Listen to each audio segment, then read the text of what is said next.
سن عیسوی کے لیے انگلش میں جو اے ڈی لکھا جاتا ہے اس کا اصل مطلب کیا ہے؟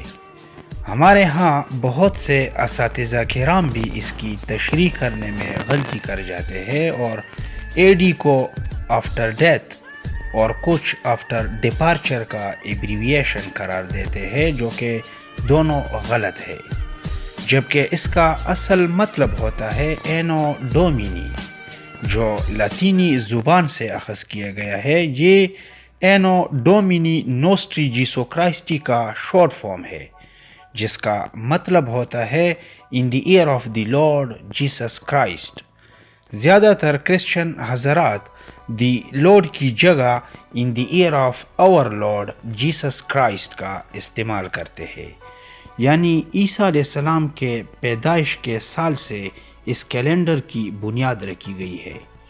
اس ڈیٹنگ سسٹم کو موجودہ رومانیہ اور بلغیریا کے ایک پادری ڈائنیسیس ایگزیگس نے انٹروڈیوس کیا تھا، جو اب تک دنیا کا سب سے زیادہ استعمال ہونے والا ڈیٹنگ سسٹم ہے۔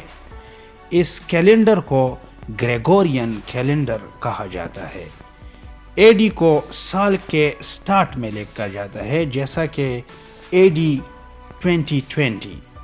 اسی طرح ایک بی سی ہوتا ہے جس کا مطلب بیفور کرائسٹ ہوتا ہے، جو عیسیٰ علیہ السلام کے پیدائش سے پہلے عرصے کے لیے استعمال کیا جاتا ہے، اور اس کو لکھتے وقت سال کے اینڈ میں لکھا جاتا ہے، جیسا کہ بی سی 500 BC۔